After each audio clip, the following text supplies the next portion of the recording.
Seperti kisah Nabi Yusuf, kondisi Habib Bahar buat seisi tahanan menangis. Emas tetaplah emas, walau ada di dalam lumpur sekalipun. Kepada seluruh kawan-kawan media, saya Bahar bin Smith datang ke sini untuk memenuhi panggilan Polda Jabar. Dan yang perlu diketahui, selama ini saya tidak pernah mangkir dari panggilan. Dari zaman dulu sampai sekarang. Jadi kalau ada bilang Habib Bahar mangkir itu hoax. Dari di Bareskrim, di cybercrime, saya selalu hadir karena saya sebagai warga negara yang baik harus kooperatif. Dan saya ingin menyampaikan sedikit pesan. Ya. Saya telah menerima surat SPDP dari pihak Polda Jabar dan menerima surat pengadilan sehingga saya datang kemari. Sebagai kewajiban saya sebagai warga negara, saya kooperatif, saya datang atas panggilan dari pihak kepolisian Polda Jabar. Maka saya datang kemari. Ya. Terus saya ingin menyampaikan, andaikan jikalau nanti saya ditahan, jikalau nanti saya tidak keluar dari ruangan atau saya di penjara, maka sedikit saya sampaikan bahwasanya berarti ini adalah bentuk bahwasanya keadilan dan demokrasi sudah mati di negara kesatuan Republik Indonesia kita cintai. Sebab kenapa? Saya dilaporkan sifat kilat. Sedangkan masih banyak para penista-penista Allah, penista-penista agama dilaporkan, tapi tidak diproses sama sekali. Jadi ingin saya sampaikan, jikalau nanti, andaikan jikalau saya masuk, diperiksa, saya tidak keluar lagi, berarti saya telah ditahan, berarti saya telah dipenjara.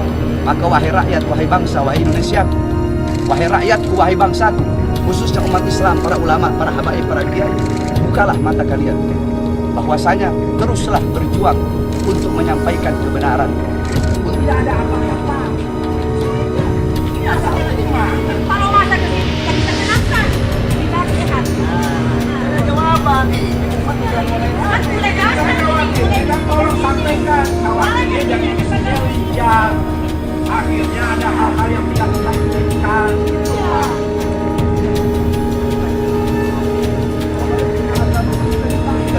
Ada nuraninya sama sekali. Ini dari kita di mana kita nggak tahu misalnya kepan yang kamu tahu. Nah, Nabi Bahar itu nggak sendiri, Pak. Ada jutaan umat seluruh Indonesia yang beragama cinta sama aja. Nabi Bahar. Jangan orang yang begitu sampai disentuh, nggak adil kalian. Hati-hati kalian. Memang tujuannya mau provokasi, memang mancing supaya rame lagi. Iya, makanya kita nggak suka rame-rame. Jadi ini aja satu pengacara di atau istrinya kayak ini Pak Sun. Makanya saya tadi udah sampaikan saya Mas Wali Kota. Saya jangan. Halo, saya masih Bahar dan Mas. Iya. Saya jangan pulang. Ini lagi banyak. Allah ini ya Allah. Jadi saya yang ngomong. Saya cuma masih kerja saya. Saya pulang. Tapi kalau cara Anda di sini saya panjang. Nah, Anda nyebut nama aja nggak berani. Orang salah pasti nggak berani. Ini Bapak memancing massa. Lantaran massa juga bagaimana keadaan Habib Bahar sampai kita keluarga sama pengacara aja nggak berani. Iya. Nama Anda aja nggak berani. Kita kenalan. Ada di kota. Ayo.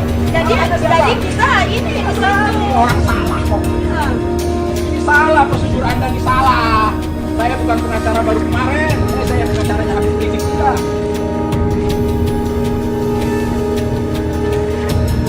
Ini Bapak ini punya masa juga ingin cari tahu Habib Bahar itu sehat apa enggak.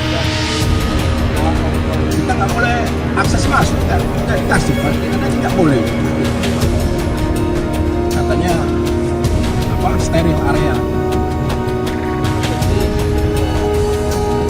Habib Bahar, pertama kita dampingi, yang kedua kita memastikan Habib Bahar benar tidak ada di dalam. Tidak tahu, kita belum memastikan, tidak dapat akses. Kalau nanti ini jamaah semua datang ke sini berbondong, ya sampai jam ini saya belum dapat akses untuk bisa ketemu dengan Habib Bahar. Nah, dan meyakinkan apakah kondisi Habib Bahar sehat-sehat saja. Itu saja yang kita inginkan dari pihak kuasa hukum dan pihak keluarga. Ya, pertama kami dijanjikan jam 8 ya untuk nanti konfirmasi dengan pihak pimpinan lapas. Ternyata faktanya jam 8 juga mereka tidak memberikan itu. Tadi kita sempat dobrak pintu karena masa banyak, dobrak pintu. Akhirnya kita negosiasi. Oke, boleh masuk. Boleh masuk. Saya ketemu dengan Binasdik, ya Kaur Binasdik, Pak Iwan Setiawan. Lalu kita dialog di sana. Saya dalam hal ini kuasa hukum, istrinya Habib Bahar dan buminya kandung Habib Bahar. Kita dialog di sana, tapi ternyata juga tidak sesuai dengan harapan kita. Tetap tidak bisa ketemu dengan beliau karena alasan beliau pertama kalapas tidak di tempat. Kedua, beliau sedang proses karantina sehingga tidak bisa ditemui. Itu mereka alasannya. Hanya di media saja. Justru itu kita tidak dapat penjelasan. Tidak ada keterangan resmi dari Kanwil ataupun dari Bapas untuk menghubungi kuasa hukum. Dia ditahan di mana, dibawa kemana, kita nggak tahu. Kayak diculik aja begitu loh. Yang pertama kita akan membuat surat protes yang nota keberatan terhadap apa yang dilakukan oleh Bapas ya dalam hal ini Kemenkumham atas tindakannya yang semenang-menang saya bilang ya. Karena Habib Bahar taat hukum. Kenapa dia taat hukum? Dan dia juga narapidana yang baik. Yang kedua, kita bicara Habib Bahar, walaupun rinciannya nanti saya minta Bang Aziz Anwar selaku kuasa hukum Habib Bahar yang lebih rinci, tapi saya ingin memberikan clue-clue umum. Yang pertama, Habib Bahar ini selain dilaporkan dengan pasal pidana umum Undang-Undang nomor 1 tahun 1946 tentang peraturan pidana, pasalnya 14 dan 15. Tuduhannya, ini tuduhan-tuduhan basi ini, menyebar hoax, ancaman pidana tapi 10 tahun. Tapi juga disalahkan, dipersoalkan dengan Undang-Undang ITE, Undang-Undang nomor 19 tahun 2016 junto Undang-Undang nomor 11 tahun 2008, khususnya pasal 28 ayat 2. Saya mau ingatkan aparat kepolisian dengan surat edaran Pak Kapolri, Pak Listio Sigit Prabowo. Pak Kapolri, tolong tertibkan bawahan Anda, baik di Polda Metro Jaya dan juga Polda Jabar. Pak Kapolri dengan SE Kapolri nomor SE garing 2 garing 11 garing 2021 tentang kesadaran budaya beretika untuk mewujudkan ruang digital Indonesia yang bersih, sehat, dan produktif. Pertama, Pak Kapolri menghimbau hanya akan memproses perkara jika yang melapor korbannya langsung. Makanya pada kasus Menko Marifat Saudara Luhut Binsar Panjaitan itu melapor langsung walaupun didamping oleh kuasa hukumnya Junifer Girsang. Kenapa? Karena itu kasus ITE, tidak bisa diterima laporan kalau korbannya tidak langsung. Nah, ini kasusnya juga undang-undang ITE. Nah, lisensinya itu apa, legal standingnya? Berulang kali ditanyakan legal standingnya itu apa, kedudukan hukumnya, bukan dasar hukumnya. Woi, ngerti nggak? Untuk kepentingan penyidikan perkara dimaksud terhadap saudara BS dan saudara CR, penyidik melakukan satu penangkapan dan kemudian dilakukan yang penahanan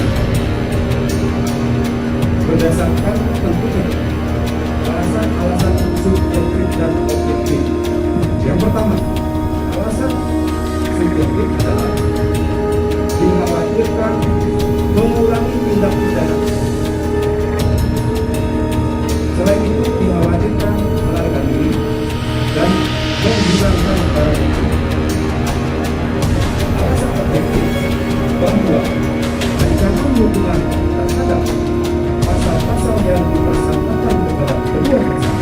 Jadi kayak Kapolri. Lah, Kapolri memang Polda Metro. Semestinya sejak awal Polda Metro mengatakan ini bukan kewenangan kami, silakan lapor lewat Polda Jabar atau melalui Kapolri dulu, baru dari Kapolri didisposisi ke Polda Jabar. Ini hukum kita sudah kacau balau, udah suka-suka begitu loh. Maksud saya begini, kita ini sesama aparat penegak hukum. Saya mengutip pendapat Bang Egy, boleh ya Bang ya? Boleh. Hakim, jaksa, polisi, advokat itu sama-sama penegak hukum. Kehadiran kita dalam fungsi penegakan hukum itu atas perintah undang-undang. Jadi tidak boleh ada yang merasa lebih hebat dari institusi yang lainnya.